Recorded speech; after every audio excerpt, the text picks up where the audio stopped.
Unfortunately, my battery was low yesterday, and I was shocked to hear that over 300 graves are in Angola. I didn't know that. That Sexwale was taking us back to history, telling us what happened during their times in exile. He mentioned that over 300 comrades were wrongfully unalived because they were accused of being spy. And he said some men, they were shot at the back of their heads. And when you look at that alone, it is so heartbreaking, because here you are in a foreign country doing what you think it's the Lord's work. You are fighting for freedom. You are one of the few people who are brave enough to go out there and to go to exile because of you believe in this cause. You're leaving your family behind, and you truly believe in your leaders. These are your comrades, these are your friends, these are your colleagues, these are the people that you can rely on, you can trust them, you can be next to them, you can feel free and, be assured that you are safer with them. The enemy cannot do you harm when you're with them. Now, when you get the bullet from the same people that you thought they are on your side, it is just traumatizing and also heartbreaking. And you can also imagine the family of, people who are just finding out that, my dad was in exile and this is actually what happened to my dad. As he mentioned that he's been kept, that means many people didn't know exactly how their family members died in Angola.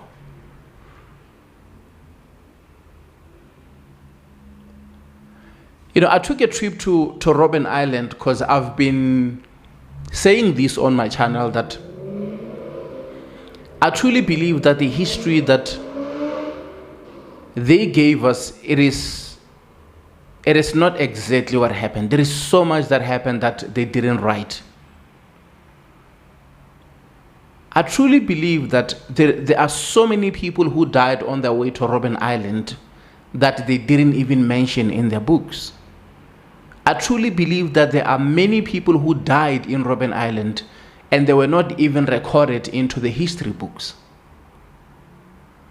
And I just felt like I should just take the trip to Robben Island just to feel.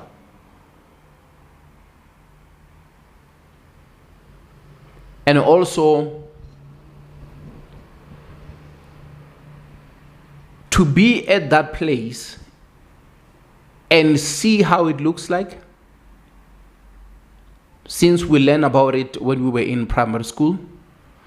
And also I wanted to look at the distance from Waterfront to Robben Island, because when you are on Table Mountain, you can see, I will share the pictures, you can see Robben Island down there. So I wanted to get there, man, and get the feeling and also get the history from people who have been there, people who understood each and every thing which was happening there. Because sometimes when you get history from a teacher who never been there, a teacher who was also told what happened, is different than listening to a veteran, somebody who has been in the cells, somebody who walked the path, somebody who took that ferry, somebody who has felt the wrath of apartheid and also who experienced the anger and the brutality of the apartheid regime. You understand it better because you pay too much attention. You look at their facial expression, you look at how they are careful of their words, you look at how they are telling you the story at the same time not wanting to traumatize you, telling you a story and making sure that they don't want you to go out there heavy and feeling like you can retaliate. Because of when they're telling the story, remember, they are not only telling the story to only black people, Normally there will be a lot of white people simply because of they can afford the trip. Only few black people are taking the trip to Robben Island just to see and just to feel how that environment feels like.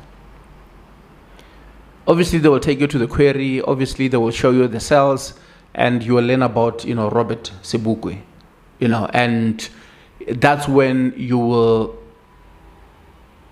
realize the part that he played in us getting free. Because obviously at school it was Nelson Mandela all the way. So in Robben Island they're going to take you back, and they're going to tell you about other people. I recorded some few videos and uploaded them online. That trip, it's a trip that you shouldn't do it once. When you do it the first time, there is so much emotions, because you are taking a trip that many people took many years ago, and they took that trip while they were slaves, while they were prisoners, while they were going to a place that they didn't know. But you're going to have that feeling that you're going to the place which is unknown. You don't even know the place, and you don't know what will happen there. And obviously not forgetting the fact that you're using a boat and anything can happen. You are in the ocean. Things do happen, right? Nothing is guaranteed. So when you arrive there, that image of seeing a lot of white rocks, lined there, like, what is this place? And when Ndate Tokyo Sexwale is giving us this type of history, this is exactly what we want. I mean, I'll be the first to buy his book. I need to learn about our people. We cannot keep on being ignorant about things that happen here in South Africa. I mean, we should pay attention to Africa as the whole. We should pay too much attention to that. And I've been saying these things, but these years since I said I don't want to look deep into African spirituality, I just want to look into other topics that I can focus on.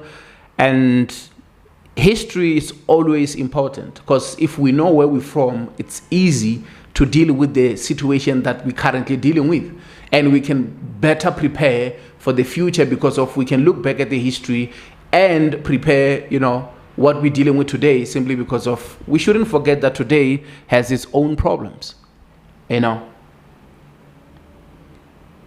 And he said the Angola government is working with South African government because of those comrades are still in Angola. That means they are looking at ways whereby maybe they can bring back those comrades to the motherland, or bring back to SA Mzansi, so that other people will find closure. I remember there was this other lady who was crying, and she said, the last time I saw my brother, it was during the Sharpeville, and the brother didn't come back. And till this day, that woman, she kept on saying, I don't know what happened to my brother. That was the last time we saw him. So there are so many families who will tell you that the last time we saw our sibling, the last time we saw our brother, or the last time we saw our father, he was going to exile. So many things happen in exile. Or watch the interview simply because of somebody said I should give them the link of this interview. It's Sizwe Mpofu Walsh who is, interviewing Ndate Tokyo Sexwale. And I think the interview is titled Tokyo Sexwale Finally Breaking His Silence. We didn't know, man. We didn't know that over 300 graves are in Angola. And this is the type of stories and information that we need as South Africans. And the fact that we are told by Ndate Tokyo, and the fact that he even went deep and he spoke about a Rivonial trial, and he spoke about, the meetings which did happen, and he spoke about why Nelson Mandela was moved from Robben Island to Posmo. And he spoke about how Mandela wanted them to be there so that they can sit down and discuss the entire thing. He spoke about a lot of things. And also he also covered, Long Walk to Freedom, the book, which I read also. And he spoke about what the project that he was doing with Governor Mbeki, Thabo Mbeki's father, when they were going to Robben Island so that they can collect history.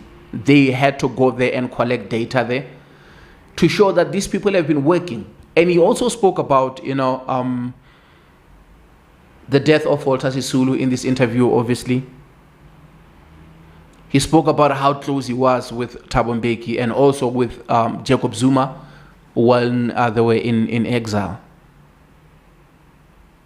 Also spoke about his brother, as you heard on the first clip, when, the brother had to retaliate by using, AK, while he's only wearing an underwear. You can tell that these guys, they are where they are because of they have dealt with a lot. And it's better to get history from them than, what we're getting from somebody who was told by somebody what happened. They tell you exactly what they saw, what they felt, what they dealt with. And he also mentioned that we are sorry. We are sorry. And he spoke about the Truth and Reconciliation. We all remember that they did an amazing job. TRC, it was supposed to help a lot, but looks like, we are still bleeding till this day as South Africans. And I appreciate you guys showing me love and support. I felt like I should, follow up on that one simply because of after I did that other video of my brother from Zim, many people started, questioning a lot, and others wanted the link of this video that I'm talking about. And I appreciate you guys showing me love and support. Let me record more videos. Thank you.